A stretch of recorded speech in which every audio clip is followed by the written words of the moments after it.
বললো এখনো পড়তে বসলে না, 9টা বেজে গেল। চলো চলো চলো চলো, ওঠো ওঠো।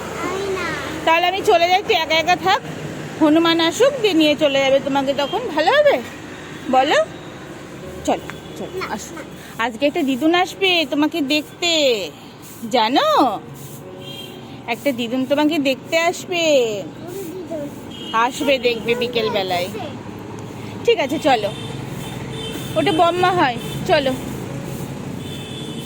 চলো সোনা, চলো। সুপ্রভাত সকলকে। আজকের ভিডিওতে সকলকে স্বাগত জানাই। দিনটা একটু অন্যরকম, একটা বিশেষ দিন। আজ থেকে 9 বছর আগে দুজনের একসাথে পথ চলা শুরু হয়েছিল। তারপরে শ্রীহান এসেছে, অনেকগুলো বছর কেটেও গেল। এই দিনটা আমাদের দুজনের কাছে ভীষণ স্পেশাল। স্কুল আছে ওর, তো আমি মা শ্রীহান মিলে যাব একটু পুজো দিতে। সেই জন্য শ্রীহানকে সকালে স্নানও করিয়ে দিয়েছি। কিছুদিনের মধ্যেই একটা রুটিন চেক আপ আছে, তো সেই জন্যই কিছু টেস্ট করার ছিল, সেটাই সকালে করে নিচ্ছিলাম। কি সকালবেলা কেউ ফল খায়? খাবার খেয়ে নিয়ে তারপরে না, এখন খুলো না সোনা, খুলো না বাবা, এখন খোলে না, ওটা খুলতে পারবে না, পড়ে যাবে, সব পড়ে যাবে। দেখি, এই পড়ে গেছে, ওইটা পড়ে গেছে, পড়ে গেছে। এটা খুব নরম, দাও আমাকে, দাও। আচ্ছা পরে, ঠিক আছে। আচ্ছা তুমি ইয়ে করো, একটুখানি খাবার খেয়ে নাও আগে, ঠিক আছে? জল খাবার, হ্যাঁ দাঁড়াও, বাবাই লুচি দিয়েছে, সেটা খাবে। এগুলো পরে ইয়ে করছি। ফল যে দিয়ে যায়, ওই কাকু এসেছিল, তো শ্রীহান নিয়েছে পছন্দ করে করে সব। আজকে ওনার কাছে স্ট্রবেরি ছিল, এক প্যাকেট স্ট্রবেরি নিয়েছে, খেজুর, আর এখানে কাজু বাদাম আছে। ও কাজু বাদাম খেতে ভীষণ পছন্দ করে।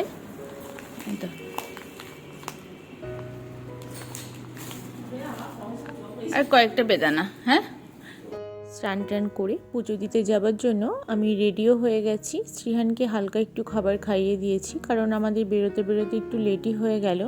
10:30 মতো বাজে, ওর অনেকক্ষণ থাকলে খিদে পেয়ে যাবে, সেই জন্য ওকে খাইয়ে দিয়েছি। তো আমরা এখন বাড়ি থেকে বেরোচ্ছি। মহারাজও যাবে আমাদের সাথে পুজো দিতে, তার ইচ্ছা হয়েছে, ও সাইকেল নিয়ে চলে গেছে, আর আমি আর মা টোটো করে যাচ্ছি। অন্যান্য বছর অ্যানিভার্সারিতে না, আমি নবদ্বীপেই থাকি, তো সেভাবে ঘটা করে পুজো দিতে আমার যাওয়া হয় না। গেলেও হয়তো একাই যাই। এবছর মার সাথে যাচ্ছে, একটু ভালো লাগছে, ও থাকলে আরও ভালো লাগতো। হচ্ছে কৃষ্ণনগর সিদ্ধেশ্বরী মায়ের মন্দির। এখানে পুজো দিতে আমার আসা হয়নি বললেই চলে। সেই ছোটোবেলায় একবার এসেছিলাম, আর এই আসলাম। আনন্দময়ীতলায় যাওয়া হয়, কিন্তু এখানে আসা হয় না, মা আসে। তো মায়ের মূর্তি দর্শন করে ভীষণ ভালো লাগলো, মনটা পুরো ভরে গেল। আর মন্দির চত্বরটা বেশ অনেকটাই বড়, আমরাও ঘুরে ঘুরে দেখছিলাম, প্রত্যেকটা ঠাকুর দর্শন করলাম। তবে এটা বহু পুরনো মন্দির, শান্ত স্নিগ্ধ একটা পরিবেশ, খুব ভালো লাগছিল। এই যে মা, 2 থেকে 3 বছর আগে শুনেছিলাম এই মায়ের মন্দিরে মায়ের সমস্ত গহনা চুরি হয়ে গেছিল।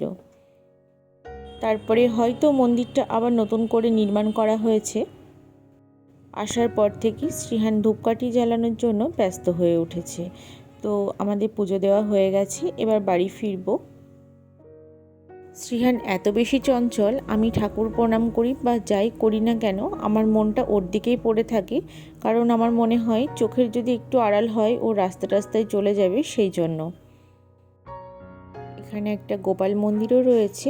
আসলে ভাই না এখানে পড়তে আসতো, যখন ও ক্লাস 7-8-এ পড়ে, তো মা এই মন্দিরে এসেই বসে থাকতো ওই পড়ানোর সময়টুকু।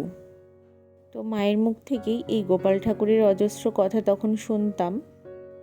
পুজো দেওয়া হয়ে গেছে, এবার আমরা মন্দিরের বাইরে এসেছি। শ্রীহান ডাব খেতে চাইলো, আর আমার আর খেতে ইচ্ছা করছিল না, মাও আর খেলো না।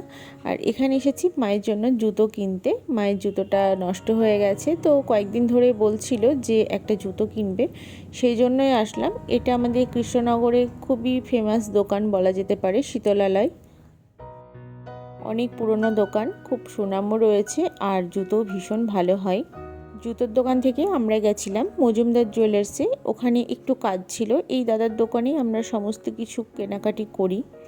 ওখান থেকে এসেছিলাম একটা কার্পেট নেওয়ার জন্য। সোফার কাছে যে কার্পেটটা পাতা থাকে ওটা একটু খারাপ হয়ে গেছে, সেই জন্য একটা নতুন কার্পেট নেওয়া হবে। তো এই দোকানে কালেকশন আমার ভীষণ ভালো লাগে। আমরা এই ইয়েলো কালারটাই নিয়েছি। আগের দিনকে দেখে গেছিলাম, তো একটা একটু লাইট কালারের মধ্যে পছন্দ হয়েছিল, পিঙ্ক পিঙ্ক টাইপের ছিল, কিন্তু ওটা নিলে দুদিনে নোংরা হয়ে যাবে, সেই জন্য একটু ব্রাইট কালারই নেওয়া হলো। আসলে শ্রীহান আছে, ও তো মাঝে মাঝে এখানে আসে, আর ও থাকলে একটু বাচ্চা থাকলে যেটা হয় আর কি, নোংরা করবেই। তারপরে এসেছিলাম কেক নিতে। এটা আমার কাছে পুরোই অজানা ছিল, মা হঠাৎই এখানে ঢুকেছে। সব থেকে মজার ব্যাপার হচ্ছে আমার মা বাপি এগুলো আমাদের খেয়াল রাখে, ভাই তো বাড়িতে নেই। এখানে এত কেকের মধ্যে আমি চাইছিলাম ছোটোর মধ্যে মিষ্টি কম থাকবে সেরকম কিছু। মা রান্না করেই গেছিল।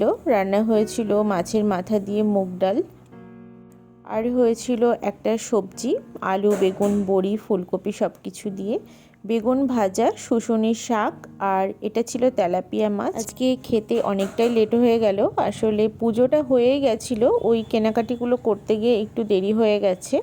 শ্রীহানকে তো খাইয়েই নিয়ে গেছিলাম, ও আর খেতে চাইলো না, আমিও জোর করিনি, একটা পেস্ট্রি নিয়েছে ওটাই খেলো। তো এই আর কি। শীতকালে আমার ডাইনিংয়ে একদমই খেতে ইচ্ছা করে না, এই ব্যালকনিতে চলে এসেছি। আর আমাদের ব্যালকনিটাই সকাল থেকে পুরো একদম 3টে পর্যন্ত তো রোদ থাকেই। শীতে রোদ তো অবশ্যই ভালো লাগে, কিন্তু আমার মাথায় রোদ পড়লে কেন জানি না মাথা যন্ত্রণা করে। শীতের সবজি দিয়ে একটা তরকারি করা হয়েছে। আমার সবজি খেতে ভীষণ ভালো লাগে, যার জন্য আমার শীতকালটাও পছন্দ। আর হয়েছে তেলাপিয়া মাছ। তেলাপিয়া মাছ আমার ভাই দুজনেরই পছন্দ, যদিও ভাই নেই, তো আমি খাচ্ছি। একটা ভাজা খাওয়া হয়ে গেছে। তো গত বছরও অ্যানিভার্সারির দিন আমরা এই বাড়িতেই ছিলাম, তখনও মার বাপি একটা কেক কিনে নিয়ে এসেছিল, তারপরে এইভাবে কেক কাটা হয়েছিল। আসলে ভাই বাড়িতে নেই, তাই মা বাপি সবটা করে।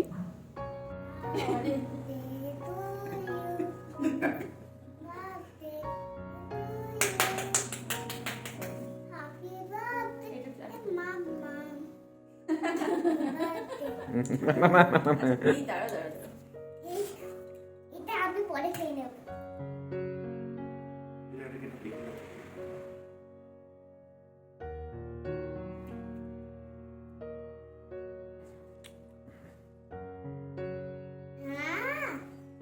দেখি দেখি।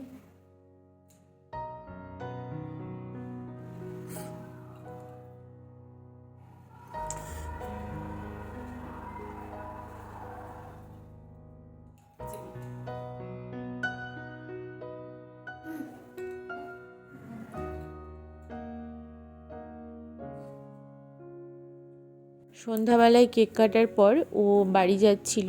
আসলে বাবা মামনি তো দিদির কাছেই রয়েছে, আর দাদাও গেছে কলকাতায় বড়দির বাড়ি, সেই জন্য বাচ্চাদের নিয়ে দিদিভাই একা আছে, ও বাড়ি যাচ্ছে। এবারই বাচ্চাদের জন্য মিষ্টি কেক সব কিছু দিয়ে দেওয়া হলো। আসলে আমরা যদি ওখানে থাকতাম ওরা খুবই আনন্দ করত, সেই ভেবে একটু মনটা খারাপই লাগছিল।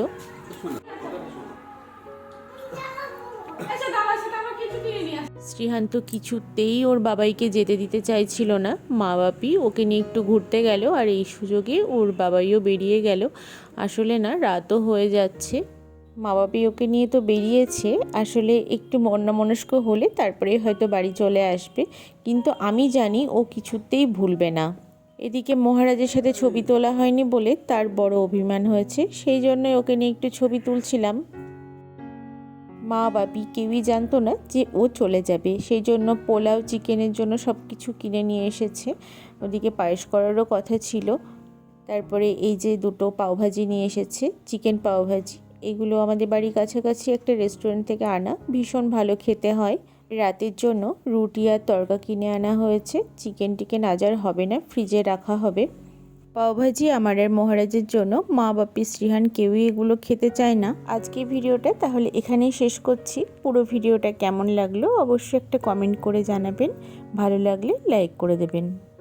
আর আমার পরবর্তী ভিডিও নোটিফিকেশন পেতে চ্যানেলটাকে সাবস্ক্রাইব করে রাখার অনুরোধ রইল। সকলে ভালো থাকবেন, আসছি নতুন ভিডিও নিয়ে।